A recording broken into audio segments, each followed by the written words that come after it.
जीतने वालों को मेरा सलाम, क्योंकि एक दिन हर कोई जीतेगा। सृजनपाल सिंह अपनी किताब कलाम इफेक्ट में कहते हैं कि मैंने 2008 में ये पहली बार देखा। तब मैं IIM अहमदाबाद का स्टूडेंट था।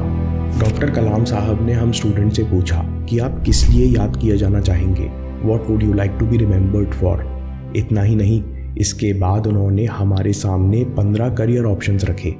क्या आप नदी, नहरों, जलाशयों को जोड़कर देश में बाढ़ और सूखे की समस्या का समाधान करना चाहेंगे? क्या आप रिन्यूएबल एनर्जी के माध्यम से अपने देश को आत्मनिर्भर बनाना चाहेंगे? क्या आप दुनिया को प्लास्टिक पॉल्यूशन से बचाने के लिए पैकेजिंग और मैन्युफैक्चरिंग के नए रास्ते खोज सकते हो? क्या आप ऐसा बिजनेस बना सकते हो जिसकी मदद से 100 लोग नए बिजनेस कर सकें? क्या आप डेटा साइंस, मशीन लर्निंग और रोबोटिक्स के द्वारा ऐसा पब्लिक हेल्थ केयर सिस्टम बना सकते हो जो गवर्नमेंट डॉक्टर्स का वर्कलोड कम करे और गरीब से गरीब लोगों तक पहुंचे? ऐसा सुनते ही कमरे की एनर्जी बदल गई।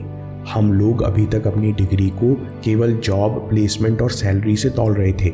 अचानक हम सबको एहसास हुआ कि अगर हम सपना देखने की हिम्मत करें तो अपने देश, समाज और पूरी दुनिया के लिए कितना कुछ कर सकते हैं। इस सवाल के द्वारा हम अपने अंदर लॉन्ग टर्म मोटिवेशन कैसे बनाए रख सकते हैं? डॉक्टर कलाम साहब की बहुत प्रैक्टिकल सलाह आगे वीडियो में देखेंगे। आप सोच रहे होंगे कि डॉक्टर कलाम साहब IIM अहमदाबाद जैसे बड़े कॉलेजेस में ग्रेजुएट और पोस्ट ग्रेजुएट स्टूडेंट के सामने ऐसी बातें करते होंगे। सृजनपाल सिंह जी कहते हैं कि इस घटना के 1 साल बाद मैंने कलाम सर के साथ काम करना शुरू किया और पाया कि वो हमेशा हर स्कूल, हर कॉलेज में अपनी स्पीच के बाद स्टूडेंट से ये सवाल पूछते कि आप इस देश और दुनिया को क्या दे सकते हो? आप किस लिए याद किया जाना चाहेंगे? What would you like to be remembered for? फिर डॉक्टर कलाम साहब कहते कि आज रात सोने से पहले इसका जवाब लिखकर मुझे मेल करना। अगर आपका जवाब अच्छा होगा तो मैं अपना ऑटोग्राफ और फोटोग्राफ भेजूंगा। डॉक्टर कलाम साहब को बच्चों और जवान लोगों से बहुत उम्मीदें थीं। वो मानते थे कि अगर जवान लोगों में सपने देखने का साहस जगा दिया जाए और उन्हें पूरा करने के लिए वर्क एथिक सिखा दिया जाए तो भारत जैसे विशाल जनसंख्या वाले देश का भविष्य बदला जा सकता है। सेल्फ मोटिवेशन पर एक आश्चर्यजनक रिसर्च है। कॉल सेंटर में काम कर रहे लोगों को एक फंड रेजिंग प्रोग्राम यानी चैरिटी के लिए फ़ोन कॉल्स के द्वारा दान राशि इकट्ठा करने के लिए ट्रेन किया गया।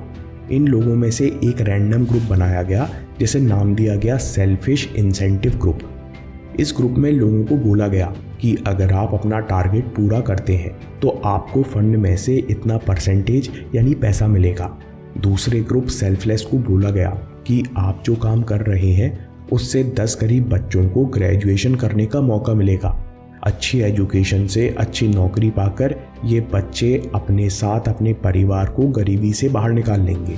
और तीसरे ग्रुप को ट्रेनिंग के अलावा कुछ नहीं बोला गया। दोस्तों, आपको सुनकर आश्चर्य होगा कि सेल्फिश इंसेंटिव ग्रुप और तीसरे ग्रुप की कमाई बराबर थी।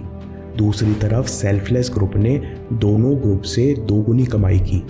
सेल्फिश इंसेंटिव ग्रुप के लोग कहते हैं कि शुरू में तो हमें पैसे को लेकर एक्साइटमेंट हुआ कि एक्स्ट्रा कमाई हो जाएगी, लेकिन जब दिक्कतें आने लगीं, लोग जब फ़ोन पर गाली देने लगे और हम पर शक करने लगे तो सारा एक्साइटमेंट खत्म हो गया। यानी पैसे का इंसेंटिव बहुत कम देर के लिए मोटिवेट करता है, मुसीबत आने पर इसकी इफ़ेक्टिवनेस न के बराबर होती है। बड़ी कंपनीज भी इस बात से सहमत है कि जब लोगों को अच्छी सैलरी मिलती है और लाइफस्टाइल ठीक ठाक हो जाती है तो उसके ऊपर एक्स्ट्रा बोनस का लालच काम नहीं करता। वहीं दूसरी तरफ डैनियल पिंक अपनी प्रख्यात किताब ड्राइव में कहते हैं कि purpose is the highest form of motivation. अपने पर्पस से जुड़े रहना ट्रांसफॉर्मेशनल एक्सपीरियंस है। ये आपको बदल कर रख देता है। रिसर्च में देखा गया कि जब लोग महसूस करते हैं कि उनका काम या लक्ष्य रोटी, कपड़ा, मकान और अपने फ़ायदे से ज़्यादा मायने रखता है, तब हम लोग ज़्यादा देर तक एनर्जी मेंटेन कर सकते हैं। हम ज़्यादा ध्यान देते हैं, ज़्यादा प्रोएक्टिव रहते हैं और हम ज़्यादा जिम्मेदारी से काम करते हैं। जो लोग अपने पर्पस से जुड़े रहते हैं उनकी ज़िंदगी बदल जाती है। उन्हें इनर मोटिवेशन महसूस होता है जिस कारण वे अपने काम में एफर्टलेसनेस और संतुष्टि महसूस करते हैं। इसलिए पर्पस को हाईएस्ट फॉर्म ऑफ मोटिवेशन कहा गया।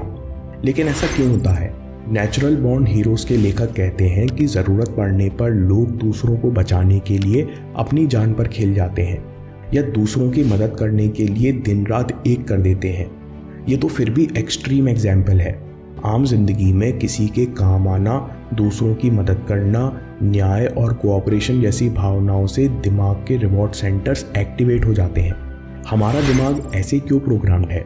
जो प्रजातियां या स्पीशीज, ग्रुप्स, कबीले या झुंड में रहती हैं, जैसे इंसान, बंदर, हाथी और भेड़िए, इनका दिमाग एक दूसरे के काम आने के लिए प्रोग्राम्ड है। जब हम दूसरे की मदद करते हैं, दूसरे को गिफ्ट देते हैं, तो हमको खुशी महसूस होती है। गिफ्टिंग वेबसाइट्स और गिफ्टिंग ब्रांड्स के बिजनेस इसी दिमाग की प्रोग्रामिंग पर आधारित हैं। चलो ये बात तो समझ आ गई, लेकिन बड़े सपने देखना क्यों ज़रूरी है?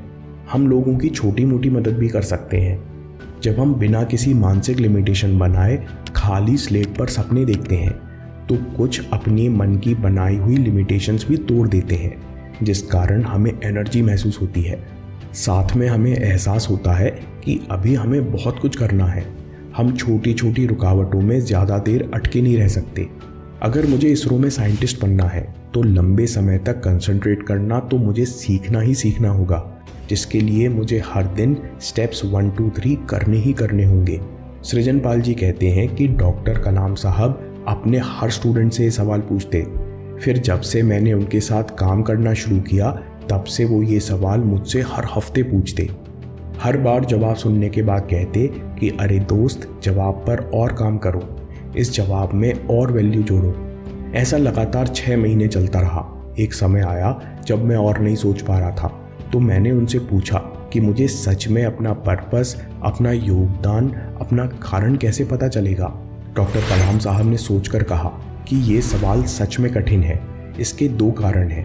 पहला, इसका जवाब बदलता रहता है, क्योंकि समय के साथ आपकी स्किल लेवल और आपके देखने का नज़रिया बदलता है। दूसरा कारण है कि आप अपने लक्ष्य से हर दिन जुड़ नहीं पाते। फॉर एग्ज़ाम्पल, आपका लक्ष्य है कि आपको एंटरप्रेन्योर बनकर अपने डिस्ट्रिक्ट में लोगों को अच्छा रोज़गार देना है, लेकिन आज आप कहीं पढ़ाई कर रहे हो या किसी कंपनी में जॉब कर रहे हो, तो रोज़मर्रा की भाग दौड़ में आप ये भूल जाओगे कि आप ये जो स्ट्रगल कर रहे हो, ये एक बड़ी पिक्चर का हिस्सा है। तो इस विजन को जिंदा कैसे रखा जाए? डॉक्टर कलाम साहब ने कहा कि एक डायरी या नोटबुक ले आओ और इस नोटबुक को नाम दो जो तुम्हारे दिल के बहुत नज़दीक हो। फिर इस डायरी में लिखो कि आपको किस लिए याद रखा जाएगा, आपके जीवन का क्या योगदान होगा, what will you B remembered for. साथ में आप जो भी इस जीवन से अनुभव करते हो, उस विजडम को लिखो। वो हर चीज़ नोट करो जो आपको इंस्पायर करती है। जैसे जब आप किसी छोटी बड़ी प्रॉब्लम को सॉल्व करते हो, वो ज़रूर लिखो। अपने लंबे और कठिन सफ़र के छोटे छोटे स्टेप्स के बारे में लिखो।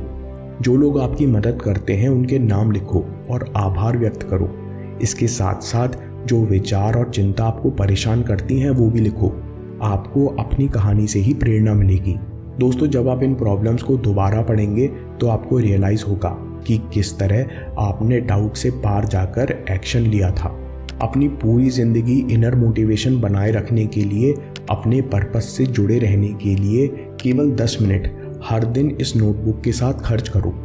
डॉक्टर कलाम साहब कहते हैं कि हर हफ्ते मेरा क्या योगदान होगा, इस सवाल को स्पेसिफिक बनाते जाओ। दोस्तों, अगर आपको वीडियो पसंद आया तो अगला वीडियो मत देखो। ना समरी बनाओ, ना नोट्स के चक्कर में पढ़ो। सीधे पेन पेपर उठाओ और लिखना शुरू करो कि आप किस लिए याद किया जाना चाहेंगे, आपके जीवन का क्या योगदान होगा, what would you like to be remembered for. बाद में इस पेपर को अपनी नई नोटबुक में लगा लेना, क्योंकि आपके समय से कोई वीडियो, कोई ऐप, कोई न्यूज़ कीमती नहीं है। मैं काम के किस्से लाता रहूँगा। हिम्मत, हरकत, होशियारी, हम जीतेंगे।